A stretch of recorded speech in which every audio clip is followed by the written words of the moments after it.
أقسم بالله أن هذه المرأة قديسة تمشي على أرض الطهر، وعجبا لقصتها. كيف استطاعت هذه المرأة أن تغير القدر؟ نعم يا سادة، لقد غيرت القدر من موت محقق إلى حياة سعيدة. عجيبة أنت يا أم عبد الله، غريبة على أرض الرحمن. لم تأخذي علاجك في الأرض، نزل لك من السماء.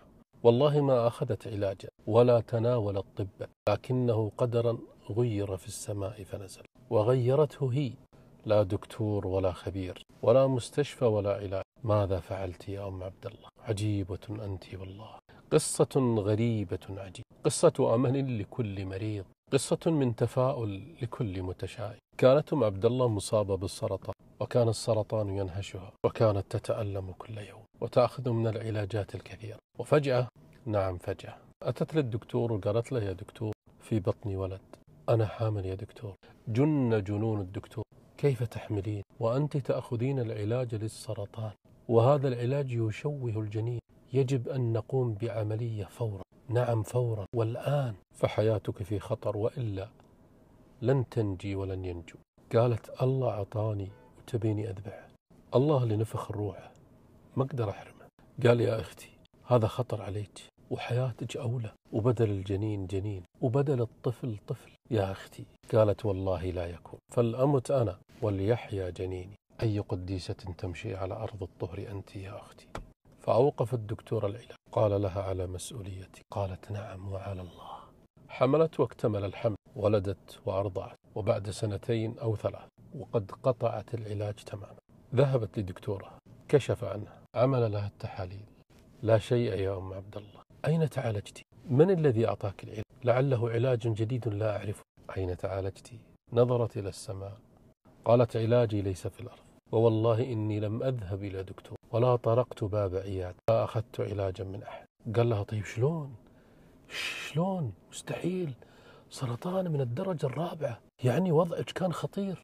قالت: يا دكتور، من ربك ومن رب السرطان ومن رب الأرض والسماوات العلى؟ يا أي قديسة تمشي على أرض الطهر أنت يا أم عبد الله. عجيبة روح، غريب إيمانك وثقتك بالله. قالت: يا دكتور، خلال سنوات ابتعادي عنه اقتربت منه، وذهبت إلى أكبر مستشفى على وجه الأرض، بلا دكاترة ولا عيادات ولا أبواب، ومجاني، لكن له وقت واحد لا يفتح إلا ليلا.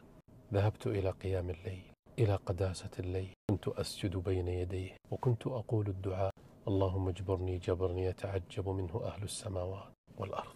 كان هذا مستشفاي، وكان هذا علاج، ونزل إلي من السماء، فكانت المعجزة. فلكم أنتم ولكل مريض أو محتاج أو مكلوم، اذهب للمستشفى الذي لا باب له، وهو في بيتك وفي إنه الوقت الذي ينزل فيه الله نزولا يليق بجلاله. فهل وهل وهل، فينادي: هل من داعي؟ هل من مستغفر؟ هل من صاحب حاجة؟ هل من مريض؟ في أحد يبي مني شيء؟ في أحد محتاج شيء؟ ما أجلك وأجملك، جل جلالك وجل جمالك وجل جلال جلال جلالك وجل جمال جمال جمالك، فسبحانك. ما أجلك وأجملك، ما أطيبك وأغلاك، حبيبي ومولاي. نزل لأم عبد الله العلاج من السماء لا من الأرض، وأعطاها الله ولم يعطيها دكتور. وكونوا كأم عبد الله، اطلبوا علاجك من ربكم في سماوات، ولا تنسى أيضا علاجك في الأرض. اختي أم عبد الله، قديسة تمشي على أرض الطهر، سلام عليك في الخالدين.